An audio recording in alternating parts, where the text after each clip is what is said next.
un cavalier surgit dans la nuit. Une innocente jeune fille, jetée au travers de sa selle, se débat et tentant vainement de se libérer. Willow, car c'est bien d'elle qu'il s'agit, réussit finalement à se libérer une main, puis l'autre. Et elle se jette au cou de son ravisseur et tente de l'étrangler. Ça commence très fort.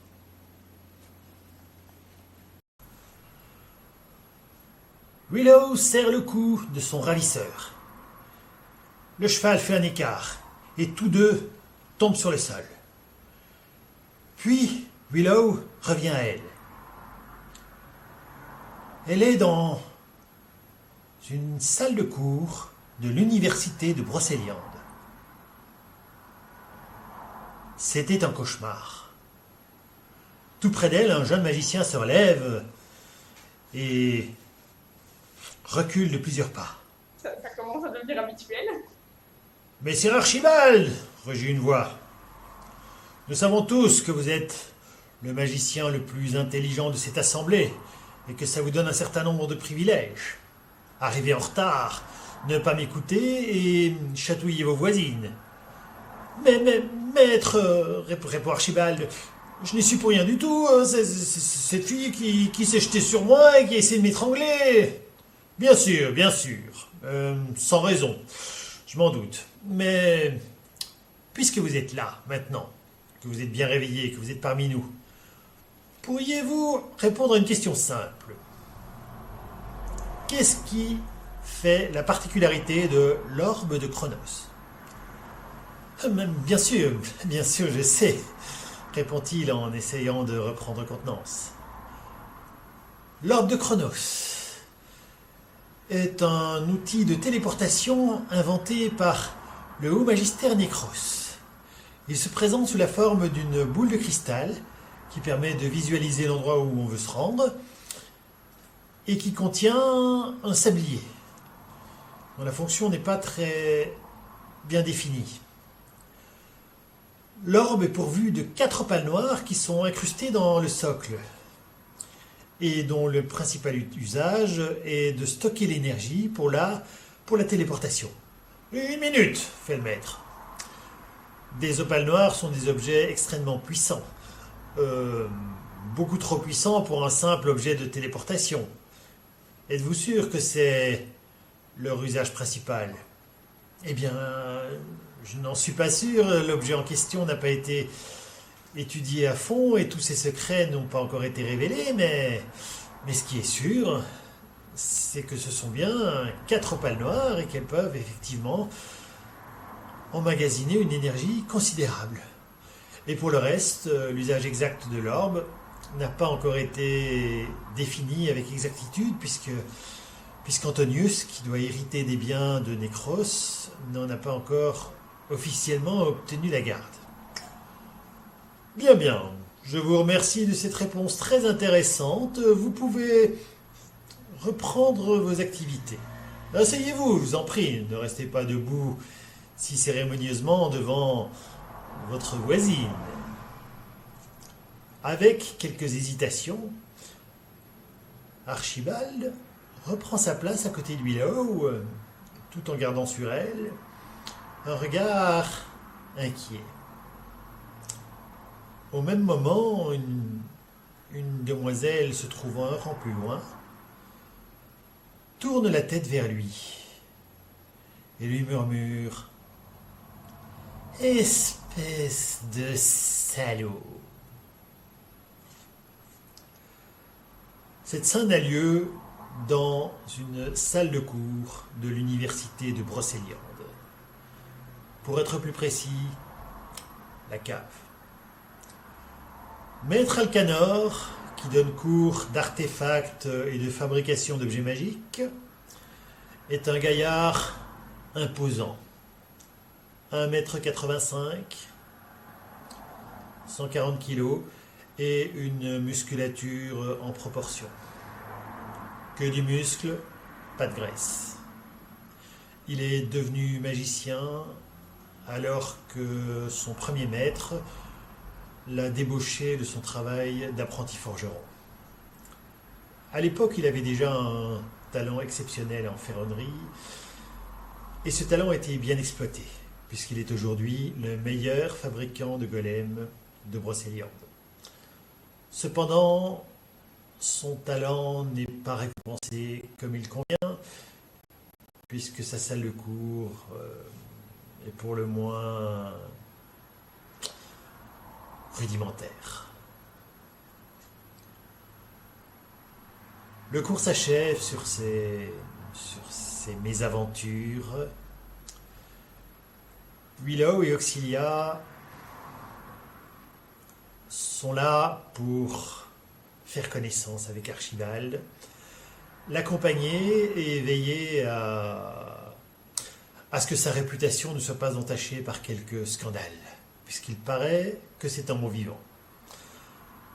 Cependant, la manière dont elles viennent de faire sa connaissance n'est pas extraordinaire. Il faut dire que le cours était ennuyeux au possible, en particulier pour Willow qui n'est pas très passionnée par la magie, et elle s'est donc logiquement endormie.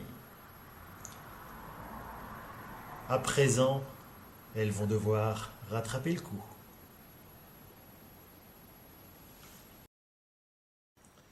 Après le cours, Willow présente ses excuses à Archibald en précisant qu'elle souffre de cauchemars réguliers. Pour se faire pardonner, elle l'invite à goûter à la licorne blanche. C'est l'auberge la plus huppée et la plus chic et la plus chère de Brocéliande. Elles y sont en effet logées gracieusement aux frais de leur employeur. Archibald est impressionné et accepte l'invitation. En cours de route, il apporte quelques précisions sur l'ordre de Nécros et son rôle personnel dans la gestion de l'héritage d'Antonius. Il est en effet le gardien provisoire de l'orbe. C'est une lourde responsabilité car cet objet vaut au moins 200 000 pièces d'or, rien que pour les matériaux utilisés, les opales noires en particulier. Et sa valeur, si on tient compte de ses capacités magiques, est absolument inestimable. Enfin, elle serait inestimable si on savait à quoi elle sert. Parce qu'au fond, l'explication de la simple téléportation ne justifie pas un tel prix, bien sûr.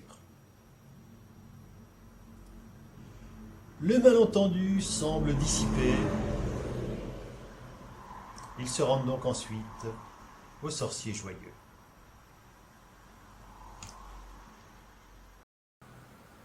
Le sorcier joyeux. Leur homme, la bière, les femmes, nom de Dieu, la bonne chair et la musique. Tout est fourni par la maison, sauf les femmes. L'ambiance est chaleureuse. Archibald et ses deux nouvelles compagnes sont accueillis à bras ouverts. Et l'on propose une partie de tranche doigt. Un jeu fort sympathique où il faut faire preuve de vitesse, d'agilité et de phalanges solides.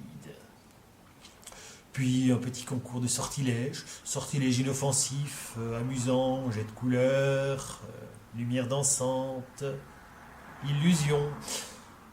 Ainsi, Archibald fait une petite démonstration de troll dansant. Il s'agit d'une illusion quasi réelle, représentant un petit troll qui danse au son de la musique. Lorsque les jambes du troll frappent sur la table, les chopes se soulèvent.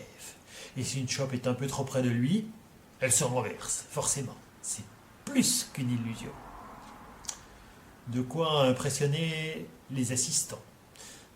Sauf Willow, qui fait tout de même remarquer que c'est sûrement pas un vrai troll. Je veux dire, c'est même pas un faux troll ressemblant. Elle en sait quelque chose. Elle a déjà vu un troll, de près même. C'est vrai, reconnaît Archibald. Je n'ai jamais vu de vrai troll. Là, je me débrouille avec ce que j'ai, malheureusement. J'aurais bien aimé mener une vie aventureuse, faire de vraies batailles, rencontrer de vrais trolls. Malheureusement, je suis coincé ici par mes études et je n'ai pas encore eu l'occasion de visiter les donjons. Même si c'est dangereux, ça me plairait bien. C'est stupide de ta part, rugit un de ses compagnons. Un autre magicien, lui aussi apprenti de l'archimage Sylvestre. Un grand rouquin avec une grande moustache gauloise. C'est parfaitement stupide. Moi non plus, je n'ai jamais mené de vie aventureuse, mais tout à fait entre nous, je préfère acquérir la puissance de massacrer 10 dragons sans en rencontrer un seul, que de rencontrer un seul dragon sans être prêt. Et crois-moi, tu ferais mieux d'en faire autant. Oui, certes, répond Archibald, mais tu connais le proverbe de Grand Œil l'Archidevin. Celui qui ne combat jamais le dragon ne deviendra jamais dragon lui-même. Il en a des drôles de proverbes. Je me demande où il a été chercher celui-là. Quoi qu'il en soit, un jour, je partirai à l'aventure. Voilà, je ferai des donjons. Peut-être pas les dragons, mais les donjons, ouais. Bon, si ça t'amuse, gamin.